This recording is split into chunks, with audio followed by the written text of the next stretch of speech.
Imagine stepping into the ring while carrying your faith in a world that doesn't always understand it.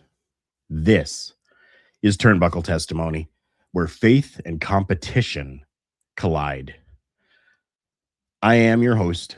I am Carl Carafel, and I am joined alongside probably one of the fastest rising female professional wrestling athletes that I have ever witnessed in my entire life.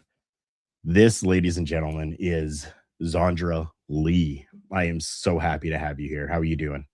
I'm good. I'm good. How are you? I'm doing very well. Very, very well. I mean, we talked earlier a little bit about, you were the second person to be on here. And Mhm. I'm very thankful that we were able to have one with Cam. And now I'm able to have one with a female star to be able to get their perspective on things as well. And I know that sometimes there's differences, right? So Of course. now, before we go too far, I like to start these off with a Bible verse. And the Bible verse that we have today is from Ecclesiastes chapter 12, verse 1, that says, "Remember your creator in the days of your youth, before the days of trouble come and the years approach when you will say, I find no pleasure in them."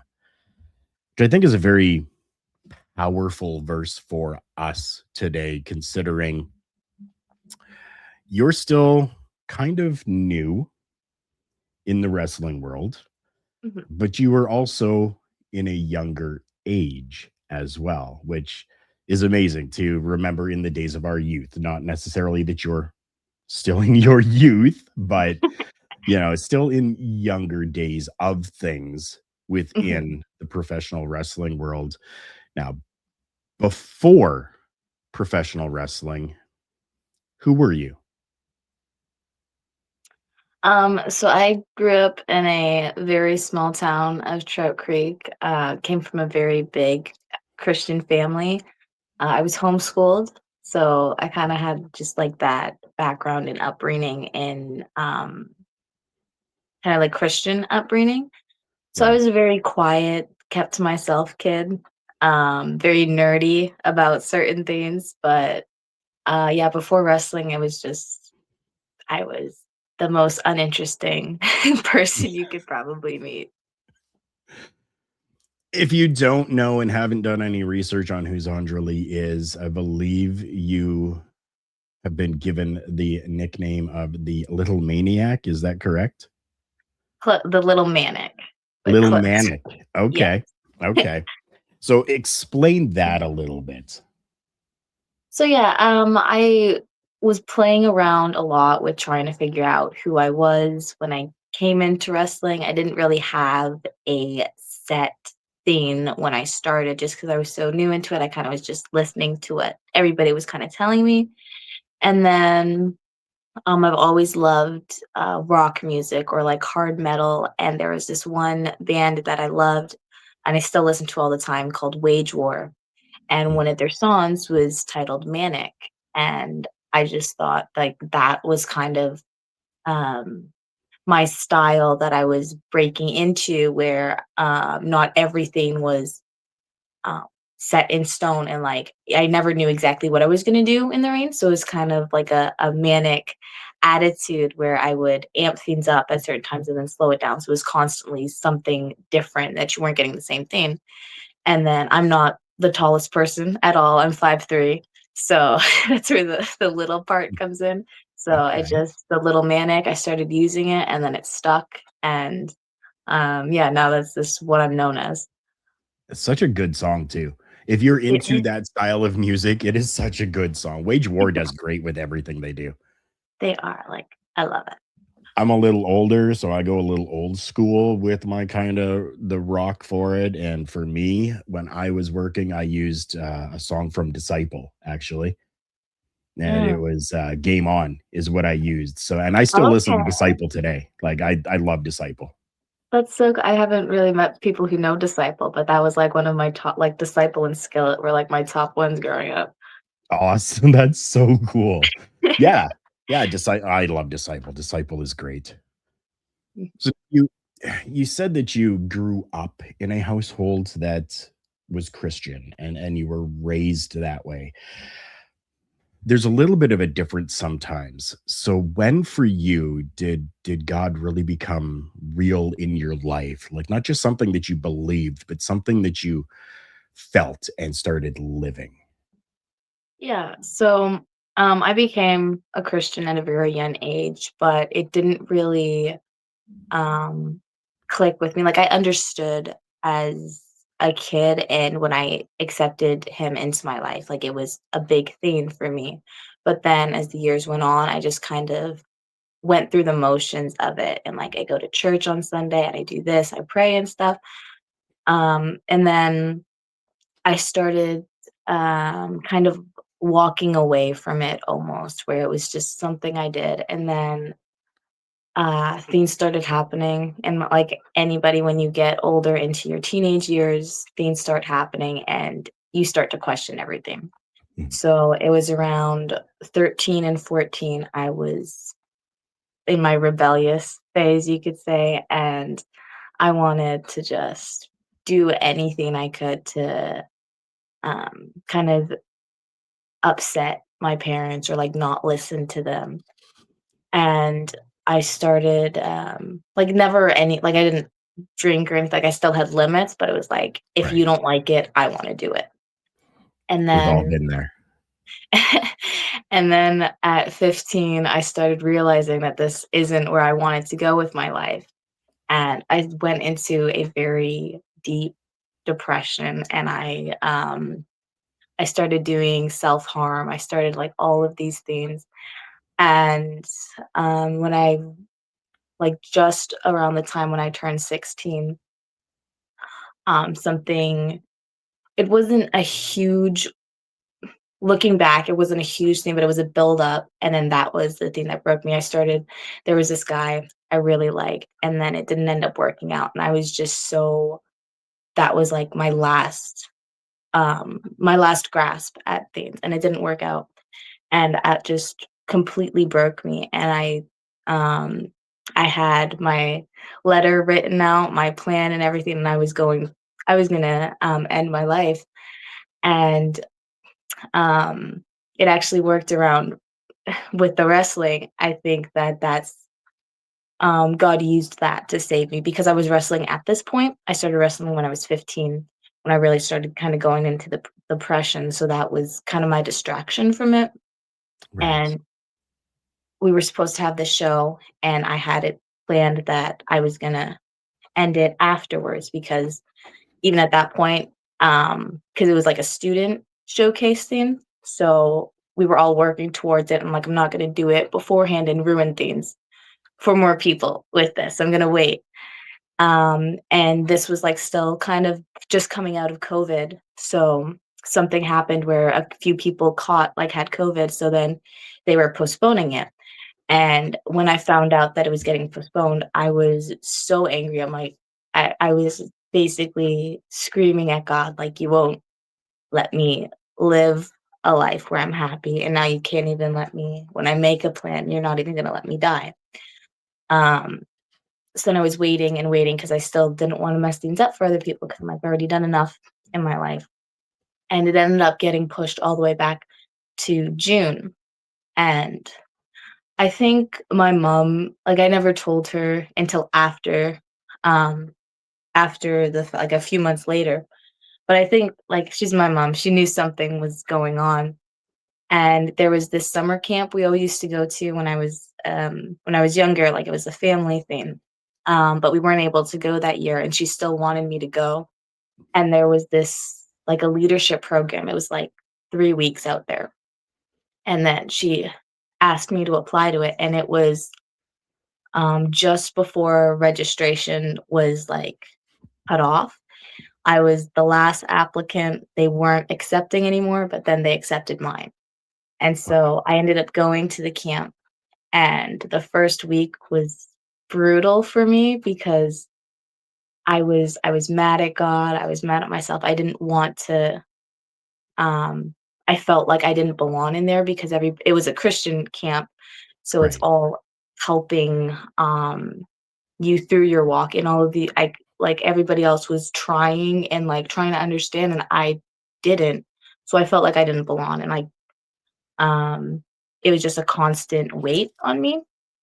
Right. And then the first weekend I had um asked to talk to one of the counselors there. Like we had like two, like a male and a female, and I asked to talk to one of them. And I just laid out like um my whole life pretty much. And like I had never talked about this with anybody, but I was just at that point where I needed to tell somebody. Mhm. And it was so cool. Looking back, it was so cool. God was right there in that moment. But um the Caleb, the counselor I was talking to, he asked me if I had a favorite worship song. And to this day, it's still the same, Reckless Love. And I told him that. And we had talked a little bit more, and then he asked if I would pray. And I said, I couldn't. I'm like, I can't pray. And he's like, can I pray for you? And then he started praying for me. And then the band, because the first week was like a training week, and then they were going to do a worship night and pray for the camps to start. So the band's practicing, and then as he was praying, they started praying Reckless Love. And I just like broke down, I melted. Oh, And yeah. then he looks at me and he's like, do you hear what they're playing? I'm like, I hear it. He's like, just because you didn't pray, I think God still heard you. And I still didn't make that reconnection with God that night. I was still struggling with it. And every day for the week after, he would always ask me, like in the morning, did you pray today? I'm like, no, I didn't pray. I didn't pray. And then one night we had the two girl cabins study, and they're all talking about some of their testimonies, some of their life experiences. And I was blown away. And I'm like, you have gone through all of that, and yet you're still trusting God. And I couldn't sleep that night. I kept staying up, and I felt God tugging at my heart. And um, I walked outside and I just started praying. And it was spilling out. It was the most relieving feeling ever. Yeah. And I was just apologizing for everything. And then I got to the point where I wanted to pray for the things that I needed fixed in my life. And I got so scared that I wasn't going to mean it. And it was just going to be another prayer that I had prayed 1,000 times. But I meant every word of it. And I had that calming feeling, like, couldn't be matched. And then the next day, I had pulled Caleb aside, and I told him I prayed last night. And like the smile on his face was the biggest one I've ever seen. And I was baptized as a kid, and I Right. did it with my sister, and it was just like something that I did. But I wanted to get baptized there. So then I asked if it would be possible, and he said he would talk with like the director and get as long as it was okay with my parents. So then I called them. I asked if they would be okay with it, and then we set it all up. I wrote out my testimony, and I hadn't done public speaking at all, but I decided to that I wanted to this time. So the next um, church day, like I went up in front of the whole tabernacle and told them my testimony. And then we went down to the water and went through with the baptism, and that feeling of going underwater, it was silence, and then coming out, it was like taking off dirty clothes, and it was the most amazing feeling ever. So it was, yeah, it was when I was 16 that God really made sense in my life, I would say. And I just want anyone who's watching this right now to understand the weight of that it doesn't necessarily have to be when you're younger that this happens. It doesn't matter what age you are. God loves all of us, and he wants all of us to be saved and to be with him. Doesn't matter the age that you do it or whether you've already grown up in that type of an environment. you can still go and reconnect. And if you haven't connected, you could be 85 years old and still be able to find that connection, and God will welcome you with open arms. That's amazing. That's so true. Now this business that you're in, I've been in it, you're in it. I know how difficult things can get with it and how different pressures can be there. Now, within your journey so far, have you felt pressure to really compromise your beliefs in wrestling? I wouldn't not like direct pressure against like my like with people knowing it, but there is a lot of unseen things that just like add so much weight or stress to it where it makes you start to kind of question things. And I have felt like discouraged and everything, but um after I think like around like 2 years that I've been in it, I started because I would get so nervous before my matches. I would start no matter what match it was, I would always take a knee and pray before my match. And that's something that I've continued to do and I keep doing.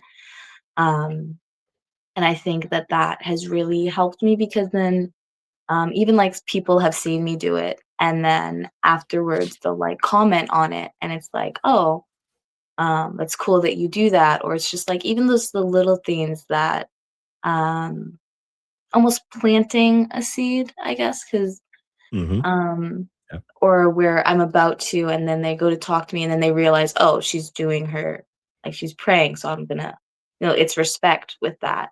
So I wouldn't say that I've ever experienced something where I'm not attacked, but like belittled because of my faith. I've never good. experienced it that way, which is I know some people have, and that's horrible that that happens, Mhm. but it does for sure. But I've been blessed enough not to have that conflict in my career at this point. Good. 'Cause it can definitely be very rampant, and it's good that it is becoming more accepted, I guess is the word that we can use for that. I'm Mhm, very, very happy for that. mhm. Now, how do you separate your wrestling persona from your identity in Christ? Yeah. So I do have. I feel like with my wrestling persona, I give not freedom, but like it's a different person in a way. Not completely Mhm. different, but it's just amped up. It's Right. still um I don't completely swap where it's now I'm cussing up a storm or I'm being super suggestive or things like that. So I it's not the Mr. Hyde thing. Like it's the Mhm. same. So I think just the separation between it is just more aggressive or more mean, like not understanding in a way. Like Right. um so it's not I wouldn't say it's too much of a switch just because I still think that even though I am playing um the bad guy or I'm not nice, I still try and keep that um respect almost where it's still I'm still um, a person who is being watched by God, so I'm not gonna take it as a outing. Like that's it's still me Yeah. no matter what. So I try. Sometimes I get carried away. I will say, like I'm not perfect. I am far from perfect, but I do try my best to keep it as respectable as I can within boundaries. Right. And you'd said that pro wrestling is something that you had got into at a younger age, younger than most actually. Usually, you're looking 17, 20 is when people you normally get into it. Mhm. You were saying at like 15 you were getting into it. And I know that within faith, everyone has a calling within their faith. Do you believe that maybe this career is part of that calling? I do, honestly. It was I've had so many dreams growing up where I wanted to be this, I wanted to be that. It was Mhm. always though I wanted to be some sort of performer. I wanted to Right. be in front of people. Um, but wrestling, I decided when I was 12 years old, that's what I wanted to do, and it hasn't changed at all up until like, I'm 20 now, so it hasn't changed at all for 8 years. Um, but there has been so much growth that stemmed from me getting into wrestling, and I've experienced so much as a result of that and grown not only as a person, but in my faith, and I've been able to, um reach people or like share my faith with people I grew up training with and stuff. And um I don't want to like I'm not taking credit or anything, but I have been told that me being there has had an impact on people's lives where they say, "Oh, I've met Christians before, but they just said they were, but you um I can see something different in you." So I think maybe I'm not meant to do wrestling forever. Maybe it's not meant to be a career where I make a living out of it. But I think that me being in wrestling is part of God's plan for my life. Right. And I'm just going to keep working and see, um, like, he has a goal for me to reach to. So I'll just work until I get there. And then whatever he has planned, I'll follow with it. That's amazing, and it feels so nice and so humbling for us, and almost a reassurance when we can have somebody say, "But I see something different." Right? And I believe that that is, the Holy Spirit that is within us, that is almost like an aura around us that allows others to see that little bit of a there's something different there type of thing, right? That's yeah, Mhm. so awesome when we can hear things like that, and I don't want to necessarily say get validation for our faith and what we're doing, but a humbling experience to know that what we are doing and what we are living is being seen and helping other people. That's so cool. Mhm. It definitely is. Now, was there a moment in time within your life where your faith was truly tested? There was, yes. It was, I think, around a year after I had been baptized and like done that camp. I ended up losing a close friend of mine, and um, at that time, I had been praying and praying, and I'd asked so many other people to pray for her. But she ended up passing away, and that was really hard for me, and Yeah, sorry. Um, and I just kept questioning God, like, I didn't understand, uh, why he would let that happen, right. but, um and I still don't quite understand, but sorry.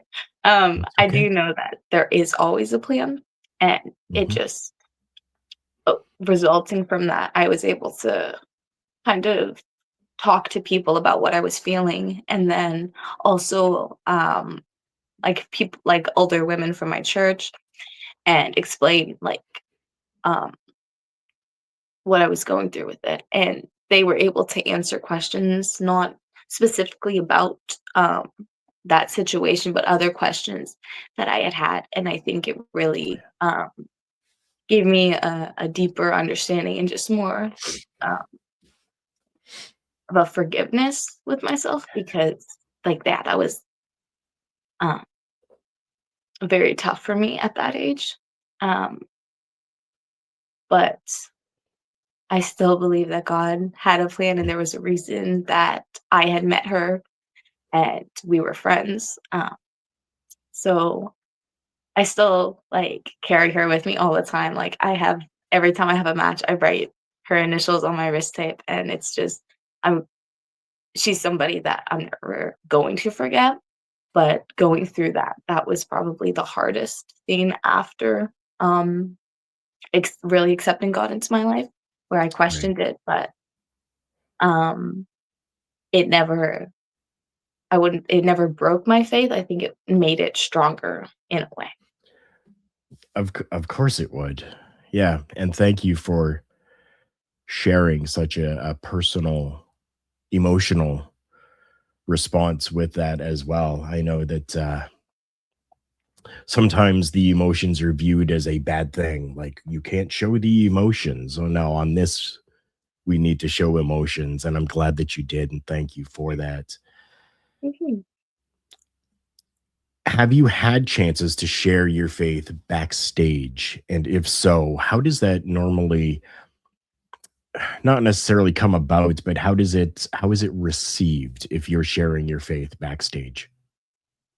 I have shared it with a few people where I've noticed like, oh, maybe like they're wearing a cross or they have like a graphic t-shirt that says a Bible verse or something dealing with God. And then I'll ask them about it. And maybe some people they are Christians or they do believe in God. And then others it's just, oh, I thought it was a cool shirt. Um, or I just wear the cross as aesthetic. But then I get to talk a little bit about my faith, and most of the time, like it's received well, or they're surprised and like, oh, that's cool. And it's just like a little conversation that we can have. It's never like into like deep things, but then it's like that's cool to um, know that there's somebody else in the business who believes in God or has faith. So it's always normally like a positive um, interaction. Good. I've from doing this have realized that there are more than I even knew that are faithful, that are Christians, that are believers, that are in this business. And it's honestly, it's astounding me very, very much. And yeah, I can only hope and say to any of those that may be watching, share your faith. If you don't, who will? And we need to make sure that we are sharing that for God, for Christ, for his son, for the one who sacrificed himself for us, right? And that love and that feeling that we have being these people that we are, we need to really show that and let others experience that too. We can't be greedy. We can't be greedy with it. We need to share that and let others experience it too. Now, Mhm, you've talked absolutely. about others that have had an impact in your life. Now, is there a moment that you're aware of where maybe your impact was shown and used for someone else?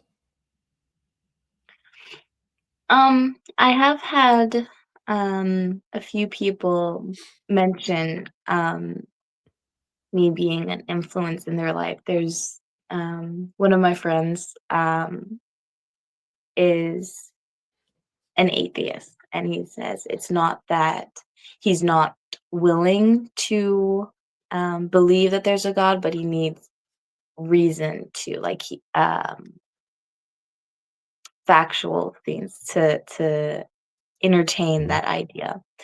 And we would always have like debates or just conversations about it, and um it would go on for like weeks or months where we would just like be talking and he would bounce questions off of me. And after a while he said um I'm still an atheist. I respect um your beliefs And he said, "But with meeting you, I've definitely had a lot more questions about it." And I still pray for him, and he's like, we're still best friends. And but he's definitely um there's been times where he's asked me to pray for him. So I think that God is knocking um at the door, and Right. I've seen so much change in um their demeanor, and just hearing that um he's like, again, they're seeing something different or an understanding where I'm willing to talk about issues, and don't shut him down when I disagree with something. Like, there was always respect in how in our debates or anything. And then another one that I have had is um, I would always be sending like I have a Bible app, and I always get like a verse of the day, and this is with Hmm. somebody else, and I would always send stuff.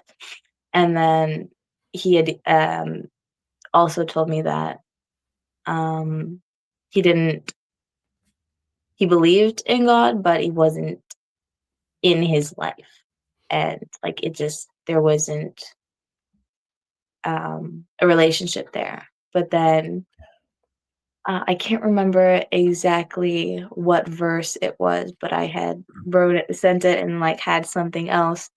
It was for his birthday, and I said um, along the lines of, "I love you, but God loves you way more than I ever could." And he said that bit right there started him to on his journey. Wow. So again, not a Christian yet, but I do believe that there is um, work in their lives, and just continuing to try my best to um, help them through that, you know? Of course. Um, so I do think that with some people, I do have a positive effect on, um, and I always try to, but it doesn't always pan out like how I want it, like the intention. But I've had definite moments where it's encouraging for me to know that I'm doing something right by some people in the way that I'm presenting or acting towards them. Right. And it's not always going to end up the way that you are expecting it to go, right? Like God's will. It's God's will. It's Of his course. plan. We're just here to help carry out that plan for him. That's it. Mhm. We're coming close to the end of this episode, and I'm just so thankful that you have been able to be here with us. Um, I got just two more things here for you. What's the biggest lesson that God has taught you?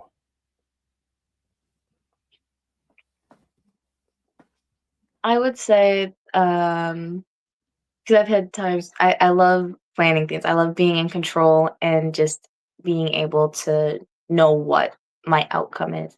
But I've Okay. had a lot of instances where it's just completely gone off the rails. But in the end, it always works out. Um, Not maybe to the T of what I wanted, but it doesn't end up as bad as I think it does. So I think the biggest or one of the big things that God has taught me and continues to teach me is that um, He's got it under control, and I don't always have to have my hands on the wheel. I can let go and just trust Him through it. Yeah. It's not something that I completely let go of. I still struggle with wanting to take the wheel back, but it's something He's constantly working out in me. And but I have learned recently to um, let it play out and not be so concerned about it working the way I have it planned. Right. Last thing that I have for you. If someone watching this right now feels lost, what is it that you would say to them? I would it's hard to give advice for just people as a whole, but I think for me, anyways, when I was really struggling with it, I, um obviously talking to God, but I think it is important to not only talk to him, but also read his word, read the Bible. A big passage that helped me so much through that time and that struggle where I was trying to figure out where I wanted God in my life. Peter, like First and Second Peter, are I think one of the best books for that. Um, it's actually like one of my favorite Bible verses is in First Peter, um, First Peter 1, 6 and 7.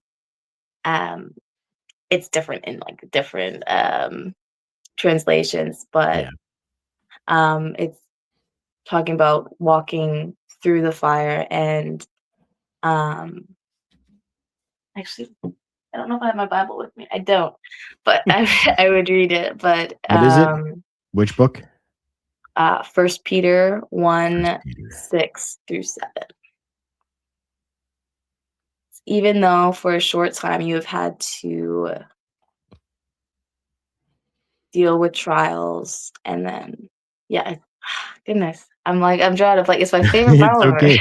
First Peter chapter 1, you said, correct? Yes, 6 and And then 7. verses 6 and 7. So Yeah. in all this you greatly rejoice, Yes. though now for a little while you may have had to suffer grief in all kinds of trials. These have come so that the proven genuineness of your faith, or greater worth than or of greater worth than gold, which perishes even though refined by fire, may result in praise, glory, and honor when Jesus Christ is revealed. That's the one. Yeah, that And is that's from my the New English translation, the NIV. okay. Yes, but yeah, just reading through those books, First and Second Peter, answered and helped me realize so many things. And Mhm. those two verses, I had them in my testimony when I spoke it because that was even though a short time I've had to deal with trials, I know that there is something at the end of it. So if you are struggling or lost, and if you're at a point where you can't pray to God or talk to him where you're just you want you want that connection but you can't make that step. I think talking with um a loved one or somebody in your church or Mhm. some other believer um who can pray over you or pray for you, that's really, really important. We can be stubborn and try and say that we can get through it alone. We can't. And that's something that I still struggle with talking to people, but it is so important. I've gotten a lot better with just being vulnerable. Like we can't, um, as my boyfriend tells me all the time, God gave us relationships and um, companionship for a reason. It's because he knew we couldn't get through this alone. And that's something he tells me all the time when I'm struggling to communicate what I'm feeling. So, yes, God did not plan for us to be alone. So, whether it is your spouse or just friend or somebody in the church, talk to somebody and let them know what it is you're feeling because maybe you don't even know what you're feeling, but Right. even just saying a little bit or writing it down. Writing and journaling is something I do all the time just to get my thoughts out on paper. But small steps, it doesn't have to be big. It can be as small as stepping into a church and just sitting in the back listening to the worship songs.